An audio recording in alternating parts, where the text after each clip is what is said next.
So what are the supply side challenges? Why hasn't online education really taken off? The first thing to keep in mind is to produce good quality courses is very, very expensive, or has been expensive in the past. And so we need to work on reducing the cost of making good quality courses. The second thing I would say is that for the MOOCs or for people that offer webinars, they really don't have a revenue model. And people have tried various things. The MOOCs are, of course, free. But then people at the other end of the spectrum, like University of California at Berkeley, they say you can take a course online or you can kind of take it on campus or interchangeably, and it's the same price. And they don't have too many people signing up to do the online version, paying the same full price that they charge for on campus. And the completion rates right now for MOOCs is between 5%, 10% if you're lucky. So it's not, not everyone who signs up. Yeah, 100,000 people sign up, but only 5,000 people complete the program. But then if you put in a revenue model on it, that is, they have to pay some amount, how many people actually sign up? That's not yet really proven. Another thing that people haven't figured out, or the universities haven't figured out, is how do we train and motivate faculty? Online education is very different from in-class education. So it's not the same as going in front of a computer and making a PowerPoint presentation. It needs to be much more engaging. It needs to be much more interactive. And the other part of it is universities haven't figured out who owns the course. You produce it once and you pay the faculty once, or you pay them royalties. So these things still haven't been worked out. I would also submit that the current set of MOOCs in particular do not fully exploit the power of online education learning. They're still trying to replicate what happens in a classroom online.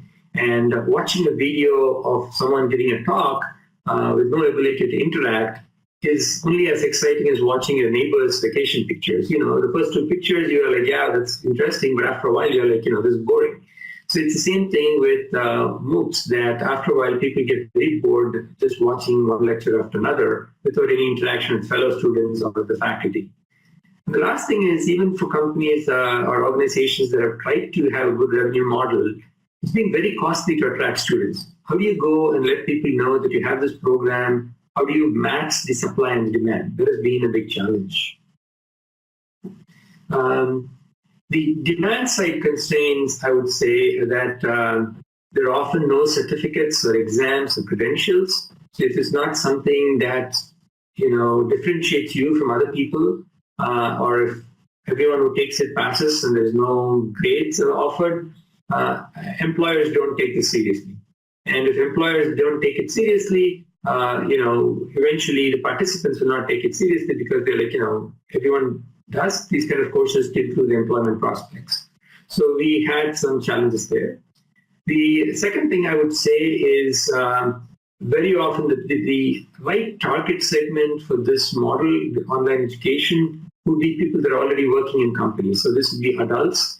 And we need to try a different model. Just going in with the lectures that you used in high school or undergraduates is not going to work with adults. And the content needs to be more customized. And people are looking to network. One of the reasons people go into executive education programs is not just to get knowledge from the faculty, not just to get a certificate or a credential on their CV, on the resume, but also to interact with other people and improve their networking opportunities. And right now, MOOCs don't offer this. As I already mentioned before, many of these MOOCs are often quite boring. And they're just poorer versions of old-fashioned classrooms, where it's the same as the classroom, minus the interactivity, minus the live feature. So it's not really as exciting, and it's sort of, you don't have the campus feeling. So there are a lot of demand-side constraints to why these MOOCs haven't taken off.